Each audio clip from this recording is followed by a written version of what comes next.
Yeah, so Joshua, now, well, at the Sky Gardens, very beautiful place, but in terms of advice, I want to ask, through your journey, have you learned anything when you do, like, when you build Ergotune to where it is, it's selling it, right, for such a big sum, like, have you learned anything that you find particularly helpful or advantageous? Like, looking back, I wish if I knew this so much easier. Right. I think your strategy in running a business is a lot about prioritizing your unlimited options with limited resources, right? So take for example we previously talked about us doubling down on Facebook ads, right? Yeah. That was a strategy because we had a theory that is going to be the 80-20, right? The 20% effort with the 80% results. So when you look at your business, you probably want to figure out what that prioritization looks like at that point in time in your business, right? And a lot of it is going to be theory, a lot of it is going to be you talking to people and your experiencing it, but it's going to be very different for a lot of the businesses out there. But it is the job of the founder to figure out the direction that you're pointing the team in. I think that's the first one. The second one is on goal setting, right? And goal setting is very fluffy, very like, oh, everybody set goals kind of thing. But to us, I think when we set a goal, right, it works more like the direction that we are running towards, and the whole team knows what direction that you're running towards. So for example, if the direction that you're running towards is revenue versus your direction is profitability, Yes. you can imagine the type of things that your whole company will do is very different. Although it might be the same type of activities, the optimizations and the decisions that people make will be very different if you tell them that we are aiming for profitability versus we are aiming for revenue, right? So all these things are what we have learned that guided us when we are trying to steer the ship in the right direction. Yes. Yeah. So this is very interesting when you talk about revenue and profit, because I think some even business owners, they kind of think it's very, very similar. So how do you optimize, let's say, versus revenue versus profit? How will you do things differently? Right. So for a lot of, let's say, VC funded e-commerce companies, if I chong for revenue, my acquisition costs I can be losing money on making my unit economics fail, right? But my revenue will keep growing. So for example, if I want to sell a good thing, if I chong for revenue, I can acquire customer at 60% of the cost, right? I probably break even on every channel, or maybe even lose money. But my revenue is going to be higher because a lot of people is going to buy ma. But if I'm chonging for profitability, I need to be hyper aware of my financials on a unit level. How much can I spend acquiring each customer? What's their lifetime value look like? And how do I plan out all these budgets? Tweak accordingly in between if things are not going well. Right? So the type of decisions that people will make is generally different. Take one of the costs that is very hidden in companies, software subscription costs, right? We subscribe to too much stuff, right? Everybody subscribe, Definitely. everybody have, right? If you optimize for revenue, all these things not as important, right? Maybe everybody in the marketing team have, but maybe only 1% knows. But if you optimize for profitability, you'll start to see people like, why not we share account? Because I only use it once a month. Now, Yeah. right? So then you can start to see your team Resourcefulness, making different, right? they will make different decisions because that is what you preach every single day, right? And then they will start to like find ways on how they can save money. Very interesting. And I'm thinking like someone that want to focus on revenue is probably to increase the valuation so that they can sell. Whereas profit is more about I want to cash flow. I think if you are not funded, generally you need to be profitable, right? Absolutely right. Because why? If it doesn't make money, you're screwed. Yeah. And how fast you want to scale depends on your risk appetite. My take is after you hit maybe 10, 20 M, you probably don't want to scale it fast, right? Because it then becomes a problem as you start to scale. But your 2-3% of increment every year, like what Lululemon did. Lululemon is an age-old company, but in recent years they've been scaling like 2-3%. Look at where they are at, right? You look at the longevity of the company instead. There are times where you are chonging for revenue, but in my experience, typically is when you are funded, chonging for hitting the numbers so that you can get your next round. Yeah. Understand. So this next question, I think is going to be very, very interesting. Do you think anyone can become an entrepreneur?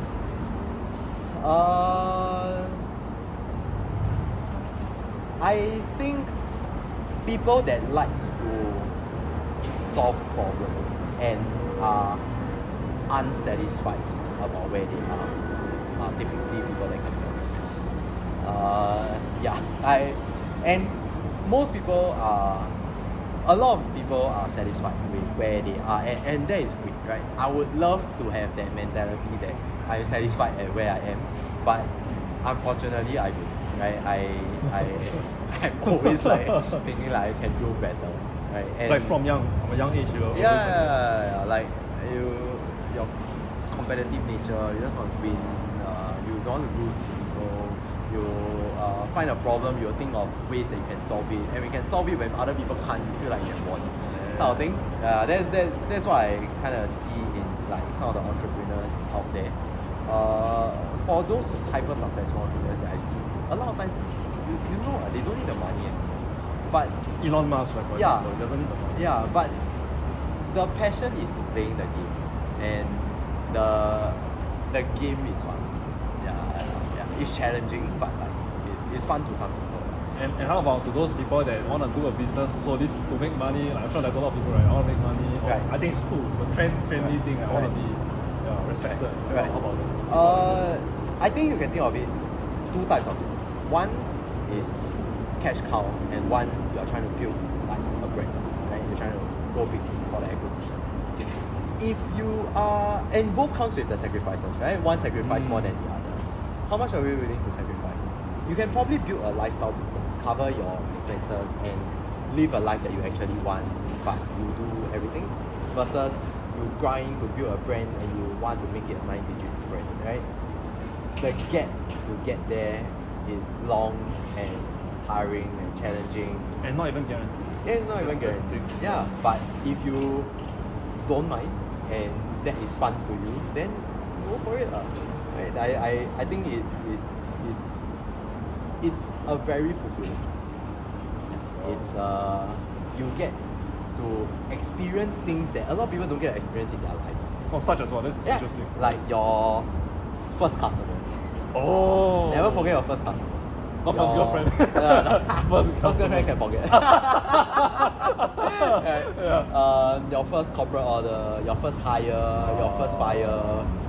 First fire. Yeah. It's these are experiences that is very difficult to explain to people.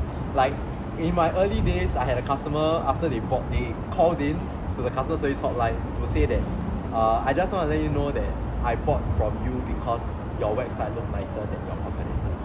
What? Then, He called just to say that? Yeah, That's so interesting. Not even a product, it's a website. Yes. So like it made us who were behind the scenes think that changing a color, changing a font, very small and probably not noticeable stuff becomes something that Matters. people actually think that it matters, and you start to gain confidence in yourself that like, hey, maybe some of the things that I do actually helps to provide value to. Yeah, and I like to do product because you can touch and feel it, you can actually use it. Yeah. Interesting, yeah. And in terms of platforms and tools, when you were running Ergotune, what are some of these things that you guys were using in case like for e-commerce business owner? Use Shopify. Of course. Don't look at anything else. Shopify. Use Notion as a wiki. Oh, we love Notion. Yeah. I think Notion. we tried to use Notion as a project management tool. Sucks. You need to use it as a Wikipedia and use it as it is. Communication channels, you can go Slack or Teams. To me, it doesn't really matter. And all the other specific verticals, there are specific things that, like, specific software that you might want to look into. Shopify, there are a lot of great apps out there that you pay less than 100 a month, you get like capabilities of like an MNC, right? So those are things that we will invest in. Okay. And in terms of books or podcasts with influential resources that really help you on your journey, like Right. what are some of these things that? Right. Books wise, for personal, read Atomic Habits. Right. Number one, Atomic Habits. I think it's great. Building a business, read Traction. Look at this book called Traction. It guided us when we were lost on how to steer the ship, how we set goals, and how we think about the overall picture, and how we align everybody into that same thing. I think that was critical. If you are doing sales, you can read Influence. Influence is a very interesting guy. He talks about Robert Cialdini? yes, The Six Principles. yeah. It Cool, was man. interesting to me because he like entered all the MLM companies and like don't know that. all the high ticket sales organizations, and he tried to synthesize why people buy certain things. And when you can take that, whether you are selling live or you're selling on e-commerce, they are transferable. So look at these 3 books. That's what I would recommend. Podcasts. Last time I like to listen to How I Built This. How I Built This. By Nas, I think. He interviewed a lot of the big brands that you know of, like Lululemon, Ben and Jerry's. Like the founder? The founders Wow, themselves. it's Yeah, it's crazy how their story like started and Us how they in are the now. soon to come. Yeah, so it was a fantastic podcast if you wanna like be inspired and kind of know that like these big brands that you see out there that is everywhere in the world, they started by them being themselves and them having a dream now. So that was inspirational. The other one is probably My First Million. I think a lot of people listen to that. Sean Puri. Yes. Senpa. Yeah. And the Yeah. last one, more specific to e-commerce, is this podcast called The Operators. It's ran by 4 9-digit entrepreneurs in Wow. the US. They sell water, some composter, and pots and pans. Pots and pans. Yeah, 9 figures. yeah. Pots and pans. The guy Wow. runs this brand called Hexclad. Ambassador is Gordon Ramsay. Oh, And huge. yeah, you hear how they think about how they run their brand. Still Facebook. Man, Yeah. God, I think after this Facebook ads, everybody gonna go to You Facebook buy- actually you buy after the this. stocks, Yeah, right? everybody going. Yeah, so Yeah. that is more specific to e-commerce. Yeah, but if you are looking to enter the e-com game, it's probably these few things. And let's say for somebody that is inspiring to want to start his or her own business one day, maybe he's working in a corporate 9 to 5 job, or maybe they already started something but they're still in their job, but they want to turn business into a full-time thing, kind of like what you Right. guys did, right? Right. What advice would you give if you only could like say one piece? Right. A quick, short one, yeah. If you're looking for an idea, start being unsatisfied with your life and look at Something unsatisfied. Yes. It's so funny. and look at Oh my God. problems that you settled for. Right? Products out there that Yeah. you settled to use, but you don't think that it is the best. Right? And then you start to look for opportunities there. Once you open up those eyes, you'll start to see a lot of opportunities out there. Some are worth investing, some are not. Some are worth investing when you have more capital, some don't. And then you start to find that. Second is, I don't think you need to leave your full-time job, because a large part of running an e-com at the start is waiting, building, learning, and those you can do it after your work or free time in between. And once you start gaining some level of traction, you may not match the current salary that you are doing, but if you can get it at half, right, it doesn't compromise like your work-life balance or whatsoever, right? Then you start to think about going full-time. I think that is totally acceptable as well. And it's quite possible, I guess, for someone in a full-time job to juggle this. This is Right, pretty yeah. realistic.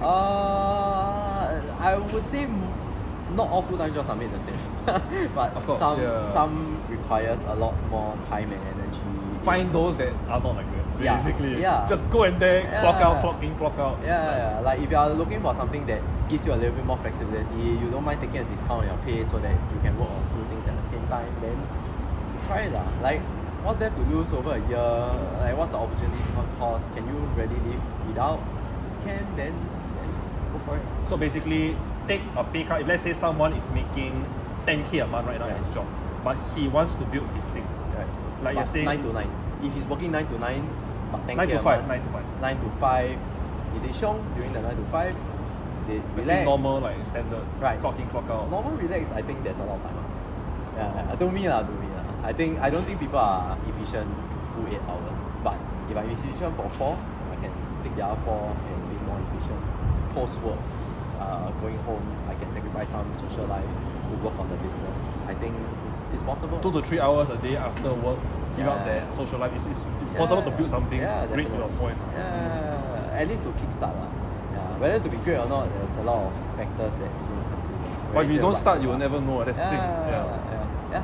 Awesome. So yeah, we reached to the end of Right. this interview. So for all the viewers are interested to learn more about Joshua, right? Right. Where can they learn more about you? Yes, so I started my YouTube plug channel. You can search for Jam with Joshua. It's same for my Instagram, TikTok. Do look for me there. Awesome. So yeah, it was a pleasure speaking with you today, Thank you. Joshua. And we will see you guys in the next one. Let us know in the comments who you want us to interview next, and don't forget to like and subscribe the channel. Thanks for your support.